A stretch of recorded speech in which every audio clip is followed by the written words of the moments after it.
Hello students, आज हम discuss करने जा रहे हैं BCA 5th सेमेस्टर। हमारा जो सब्जेक्ट है एडवांस कंप्यूटर आर्किटेक्चर, जिसमें स्टूडेंट्स हम जो है अपनी लास्ट यूनिट को डिस्कस कर रहे हैं। सो स्टूडेंट, लास्ट यूनिट में आज जो हम एक टॉपिक डिस्कस करने जा रहे हैं वह टॉपिक है हमारा स्पार्क, यानी कि स्केलर प्रोसेसर आर्किटेक्चर। तो एग्ज़ाम के पॉइंट ऑफ व्यू से देखें तो स्टूडेंट यह बहुत ही इम्पोर्टेंट टॉपिक है। सो आइए डिस्कस करते हैं स्टूडेंट्स इस टॉपिक के बारे में। Scalar processor architecture spark is a RISC based architecture developed and licensed by international company, a consortium of computer makers who control the design। यानी कि अगर हम बात करें तो स्केलर प्रोसेसर आर्किटेक्चर जो है हमारा वह रिड्यूस इंस्ट्रक्शन सेट कंप्यूटर्स पर बेस्ड आर्किटेक्चर है, यानी कि वह RISC की टेक्निक्स और प्रोसेस पर बेस होकर डेवलप हुआ है। और इसको जो लाइसेंस दिया गया है वह इंटरनेशनल कंपनीज द्वारा दिया गया है, जिसमें कि अ कंसोर्टियम ऑफ कंप्यूटर मेकर्स यानी कि एक्सपर्ट्स के ग्रुप ने इसकी डिज़ाइन को कंट्रोल किया है। The scalable part of the name means that the design allows for forward compatibility of programmes.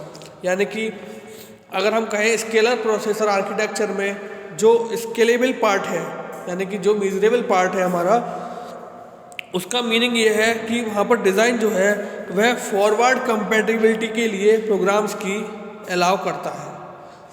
ठीक है, यानी कि नेक्स्ट स्टेप पे मूव करने के लिए वह हमें प्रोग्राम्स में कंपैटिबिलिटी प्रोवाइड करता है।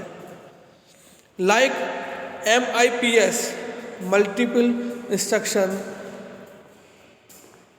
मल्टीपल इंस्ट्रक्शन प्रोग्रामेबल सिस्टम में अगर हम बात करें, the architecture is open and the name, इसमें जो आर्किटेक्चर है वह हमारा ओपन होगा, यानी कि ओपन सोर्स, उसका कोई प्रोप्राइटरी नहीं होगा। And the name spark is licensed by, और जो नाम है स्पार्क जो उसको दिया गया है स्केलर प्रोसेसर आर्किटेक्चर, वो लाइसेंस यानी कि इसको जो इशू किया था वह स्पार्क इंटरनेशनल ने इसको इशू किया था to those who manufacture chip, जिसने कि मैन्युफैक्चरिंग की थी चिप्स की, यानी कि इंटीग्रेटिंग ICs की, implementing the architecture as MIPS, यानी कि इम्प्लीमेंट किया था आर्किटेक्चर को स्पार्क के MIPS की तरह। Is licensed by another organisation, but अगर MIPS की बात करें तो इसको लाइसेंस जो दिया था, यानी कि इसको जो वैलिड किया था वो किसी अदर ऑर्गेनाइजेशन ने किया था। Some implementers of Spark include, यानी कि अगर हम बात करें कि जिन जिन ऑर्गेनाइजेशन का डेवलपिंग में कंट्रीब्यूशन था, तो वह हमारी थी Sun Microsystems, Texas Instruments, Toshiba, Fujitsu and so on. यानी कि यह कुछ हमारी कंपनीज थी जिनका कंट्रीब्यूशन था डेवलपिंग में स्पार्क के। These companies use the chips in application ranging from laptops to super computers। यानी कि यह जो कंपनीज थी इन्होंने चिप्स यूज़ की एप्लीकेशन रेंजिंग में, यानी कि एप्लीकेशन को डेवलप करने के लिए लैपटॉप से सुपर कंप्यूटर्स में। ओके स्टूडेंट्स, नेक्स्ट है Spark was first implement by Sun in 1987। यानी कि स्पार्क जो हमारा सिस्टम था उसको जो डेवलप किया गया इनिशियली वह सन माइक्रो सिस्टम द्वारा 1987 में इसको इम्प्लीमेंट किया गया using the spark version of 7 architecture. यानी कि इसका जो इंट्रोड्यूसिंग वर्जन था वह स्पार्क 7 वर्जन था, जो कि स्पार्क इंटरनेशनल द्वारा पब्लिश किया गया। Spark is a 32 bit and 64 bit micro processor architecture. Spark की अगर हम बात करें तो ये 32 बिट और 64 बिट आर्किटेक्चर जो है सन माइक्रो सिस्टम ने इंट्रोड्यूस किया, जो कि रिड्यूस इंस्ट्रक्शन सेट कंप्यूटिंग पर बेस्ड था। सिंस इट्स इंसेप्शन इन 1987, अगर हम बात करें इसका जो इंट्रोडक्टरी जो इसका स्टेप्स थे उनमें 1987 में जब ये हमारा फर्स्ट पब्लिश हुआ तो स्पार्क आर्किटेक्चर्स के पास कुछ आइडियाज़ थे जिनके बेस पर इनोवेशन हो सकता था स्पार्क में। Reduce the number of instruction that the processor has to perform a minimal number, यानी कि यह जो था इसके पास ये आइडिया था कि किस तरीके से हम प्रोसेसर में नंबर ऑफ इंस्ट्रक्शन जो है उनको कम करें, that the processor has to perform a minimal number, जिससे कि प्रोसेसर जो है वह उसके पास जो टास्क असाइन हो रहे हैं उनकी नंबर कम हो जाए। Reduce the number of types of memory addresses that processor needs to handle, यानी कि यह भी रिड्यूस कर सकता था number of types of memory addresses को, ताकि प्रोसेसर को हैंडल करने में इंस्ट्रक्शंस को आसानी हो।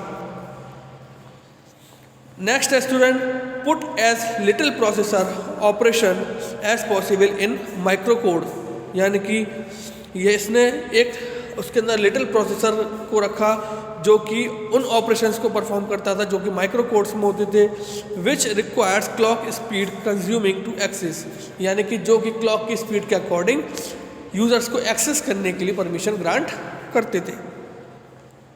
Provide language compiler that compiles programs that are optimised for a SPARC microprocessor, यानी कि यह जो था स्पार्क मतलब सन माइक्रो सिस्टम जो था उसने एक आइडिया दिया कि किस तरीके से जो है जो स्पार्क है वो प्रोवाइड करेगा लैंग्वेज कंपाइलर के लिए, जो कि कंपाइल करेगा उन प्रोग्राम्स को जो कि ऑप्टिमाइज किए जाएंगे स्पार्क प्रोसेसर के लिए। ओके स्टूडेंट्स, तो ये कुछ हमारे बेसिक आइडियाज़ थे जो कि स्पार्क प्रोसेसर को डेवलपिंग टाइम पर डेवलप हुए। अब नेक्स्ट है student spark instruction set. Spark instruction set, spark assembly language instructions fall into one of the following categories listed below, यानी कि स्पार्क के जो असेंबली लैंग्वेज इंस्ट्रक्शंस थे वह कुछ इस तरीके से हैं कि उसमें फर्स्ट हम बात करने जा रहे हैं अरिथमेटिक। तो अकॉर्डिंग टू इट्स नेम, अगर हम बात करें स्टूडेंट इसके नेम के अकॉर्डिंग, अरिथमेटिक का मतलब क्या होता है? मैथमेटिकल, यानी कि addition and subtraction. So addition and subtraction with further instruction for either to set codes, यानी कि एडिशन और सब्सट्रैक्शन के साथ साथ यहाँ पर हमारे पास और भी इंस्ट्रक्शंस थे जिनको हम अरिथमेटिक कैलकुलेशन के लिए या कोड को सेट करने के लिए इस्तेमाल करते थे। लॉजिकल की बात करें तो यहाँ पर हमारा स्टूडेंट कंपैरिजन बेस क्राइटेरिया आ जाता है, जैसे कि एंडिंग ऑपरेशन लगा देते हैं, ऑरिंग ऑपरेशन लगा देते हैं, नॉर लगा देते हैं, एक्सॉर लगा देते हैं। These are the discrete mathematical function which are use for comparison purpose. तो which further instruction for each to set codes, यानी कि इनका भी हम इस्तेमाल जो है कंपैरिजन बेस पर कोड्स को सेट करने में करते हैं। देन नेक्स्ट आता है स्टूडेंट हमारा load. Loads for unsigned bits, यानी कि जो यहाँ पर अनसाइंड बिट्स हैं, साइंड बिट्स हैं, वर्ड्स हैं और डबल वर्ड्स हैं, इनको लोड करने की रिस्पॉन्सिबिलिटी लोड सेक्शन पर होती थी स्पार्क इंस्ट्रक्शन सेट में। देन नेक्स्ट आता है स्टूडेंट हमारा store. Store for the low order bytes, यानी कि यह स्टोर करता था लो ऑर्डर बाइट्स को और लो ऑर्डर हाफ ऑफ रजिस्टर को, यानी कि प्रायोरिटी बेस वर्क करता था ये कि लो ऑर्डर बाइट्स को और लो ऑर्डर हाफ रजिस्टर को, फुल रजिस्टर को या फिर टू रजिस्टर को या फिर स्वैपिंग की परफॉर्मेंस को वहाँ पर परफॉर्म करना जो होता था वह स्टोर सेक्शन में ऑपरेशन हमारे परफॉर्म होते थे। नेक्स्ट आता है स्टूडेंट इंटीजर ब्रांच। नेक्स्ट है integer branch. Spark architecture keeps a condition code register, यानी कि स्पार्क आर्किटेक्चर जो है वह रखता है अपने पास कंडीशन कोड रजिस्टर के लिए that records the comparison, that records the result of comparison and other operation, जो कि अपने पास स्टोर रखता है रिजल्ट्स ऑफ कंपैरिजन को और अदर ऑपरेशन जो भी परफॉर्म हुए हैं उनकी रिगार्डिंग जो भी रिजल्ट होता है उसको अपने पास रखता है। जैसे कि हाई परफॉर्मेंस क्या रहा, लो परफॉर्मेंस क्या रहा या लेस देन कौन रहा, these are the comparison based results. Next आता है student trap, a set of instruction to run to trap handler, यानी कि ट्रैप की बात करें तो ये हमारा सेट ऑफ इंस्ट्रक्शन होता है जो कि ट्रैप हैंडलर को रन करने में हेल्प करता है।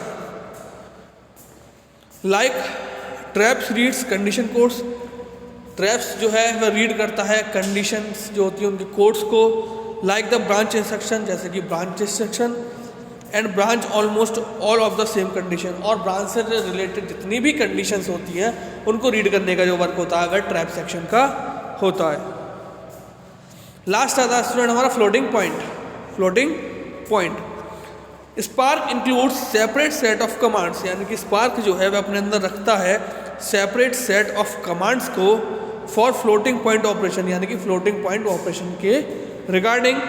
टू डू लोड, यानी कि उसको लोड करने के लिए, स्टोर करने के लिए, ऐड करने के लिए, मल्टीप्लिकेशन करने के लिए, डिवीज़न करने के लिए या कंपैरिजन करने के लिए। यानी कि फ्लोटिंग पॉइंट जो होता है उसका जो स्पार्क जो होता है वह अपने अंदर सेपरेट सेट ऑफ कमांड्स रखता है फ्लोटिंग पॉइंट ऑपरेशन के लिए, जो कि हम फ्लोटिंग पॉइंट के मैथमेटिकल फंक्शन या उसको लोड या स्टोर करने के लिए इस्तेमाल करते हैं। सो स्टूडेंट, आज जो हमने पढ़ा वो हमने स्केलर प्रोसेसर आर्किटेक्चर के बारे में पढ़ा। इसको आप एक बार इस लेक्चर को आप ध्यान से देखना, ये बहुत ही इम्पोर्टेंट टॉपिक है एग्जाम के पॉइंट ऑफ व्यू से। सो आज हमने पढ़ा स्केलर प्रोसेसर आर्किटेक्चर के बारे में और हमने स्पार्क इंस्ट्रक्शन सेट के बारे में पढ़ा। इसको आप अच्छे से तैयार कीजिए, एग्जाम के लिए बहुत ही मोस्ट इंपॉर्टेंट टॉपिक है। सो स्टूडेंट, आई होप आज का लेक्चर जो है आपके लिए अच्छी तरह समझ में आया होगा। सो आज के लिए thank you very much, have a nice day.